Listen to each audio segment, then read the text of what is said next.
What new experiences will everybody's favourite mutants face in X-Men Days of Future Past?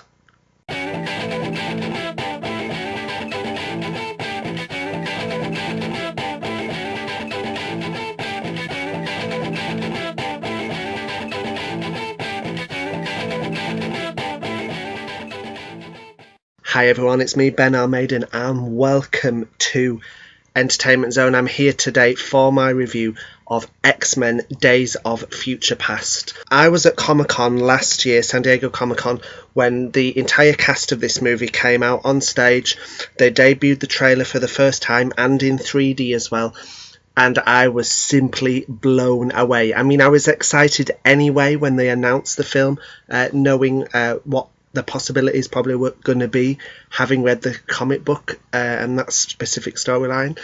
But when I saw what was coming at Comic-Con last year, I was like, holy crap, this is going to be awesome. So, did the film meet my expectations? Well, in a nutshell, yes, it did. You know, I'm going to go on record as saying this. I actually think this is the best X-Men film that we've had. Now, I'm going to get a lot of flack for saying this, but despite some of its faults, I've always been a big fan of X-Men 3. I do like that film, X-Men The Last Stand. X-Men 2, though, a phenomenal film, and First Class just blew me away. But you know what Bryan Singer has done with Days of Future Past easily catapults this into the top position of all the X-Men movies, including the Wolverine films. This is the best we've seen. We get the best of both worlds, of course, because we have the future with the modern day X-Men, Patrick Stewart as older Professor X, Wolverine, Halle Berry as Storm, Ellen Page as Kitty, and so on and so forth.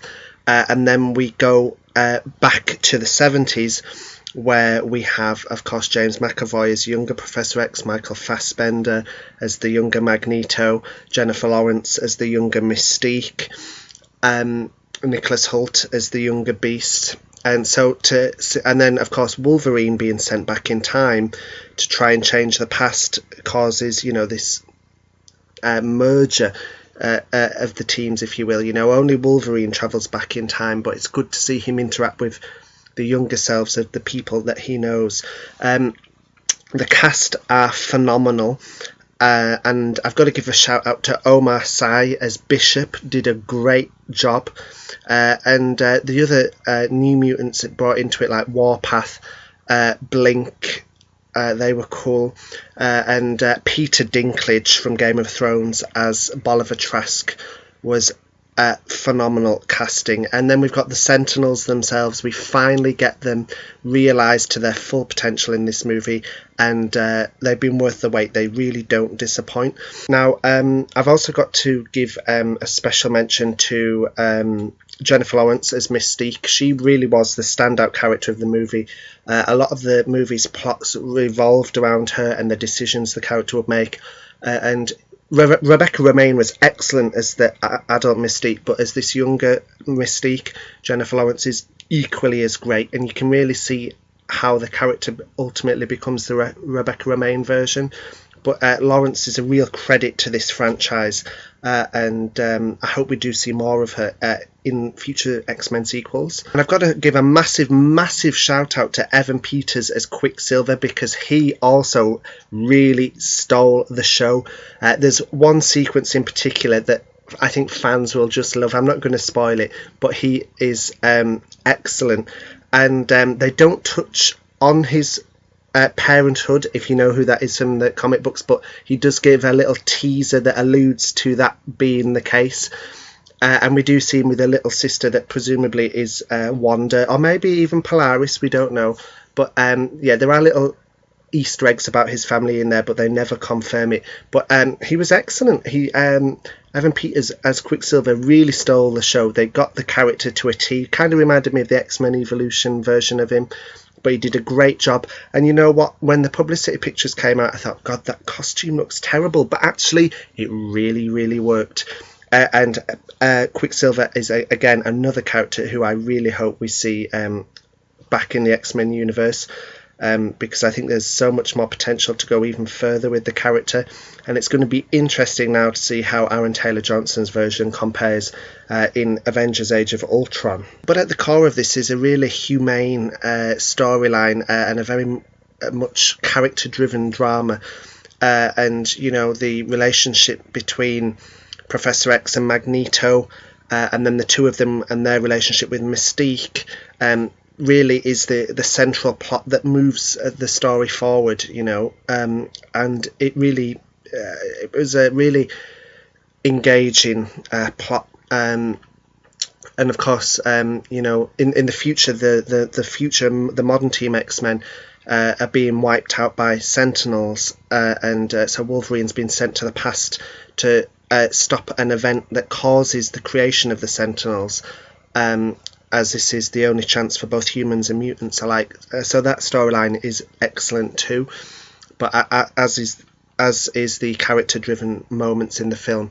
The film also ties up a lot of continuity issues, but let's say everything, literally everything, has been corrected now, and this really is a breath of life into the X-Men franchise, and the possibilities really are open as to where this can go now. It really opens up so many doors.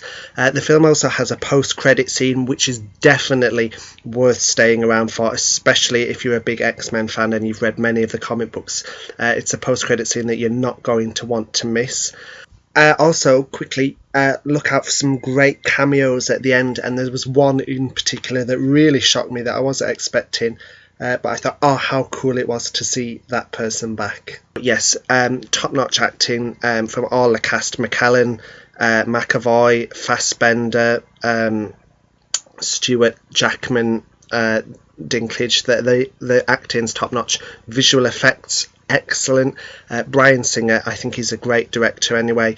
Controversy surrounding him aside, if we focus on this movie, he's done an excellent job. And X-Men fans, I promise you, you're not going to be disappointed. You know, if you started to worry about the franchise in recent years, put all those worries aside, because Bryan Singer's back doing what he does best, and X-Men Days of Future Past will not disappoint. Okay guys, so if you haven't seen the film, please go and check it out. It's a 10 out of 10 film for me, the perfect X-Men film. So go check it out and then come back and discuss with us. But now, this is your spoiler warning, and we are going to talk spoilers. Okay, so I'll start with that post-credit scene. The post-credit scene shows Apocalypse. I can't believe it.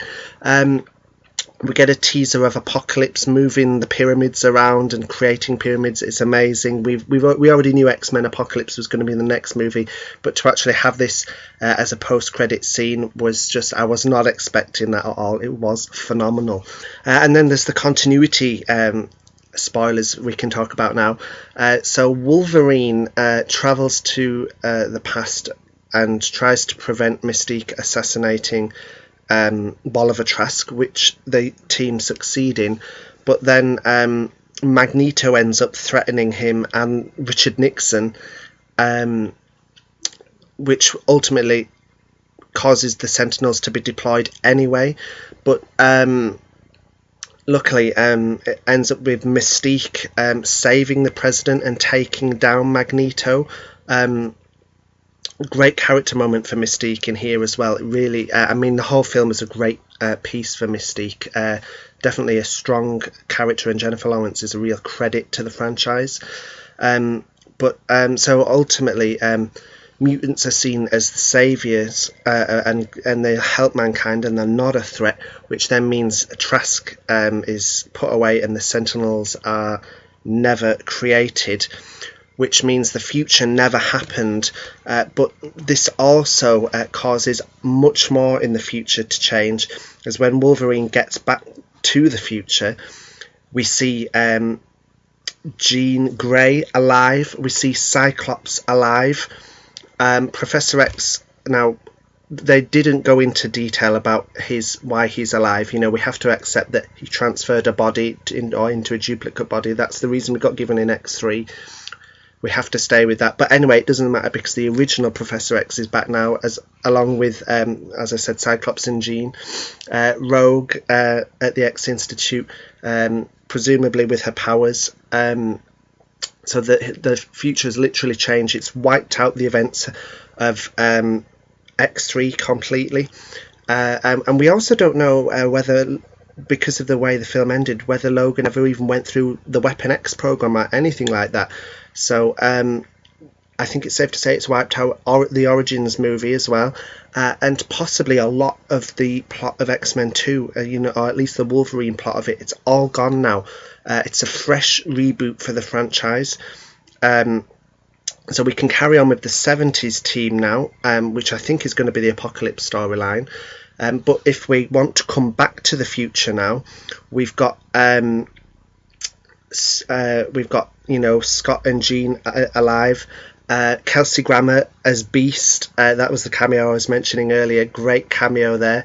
And of course Storm. So there's no reason now why, if they wanted to, they could have a franchise based on both the past team and the present team. This really has opened up endless possibilities. In a way, it's very much done what the J.J. Abrams Star Trek did, in that it's a soft kind of reboot, but rather than a parallel universe, this is rewritten the timeline. So the events of Origins 1, 2, 3, Wolverine happen, and then Days of Future Past happens. So now that only really X-Men 1 happened.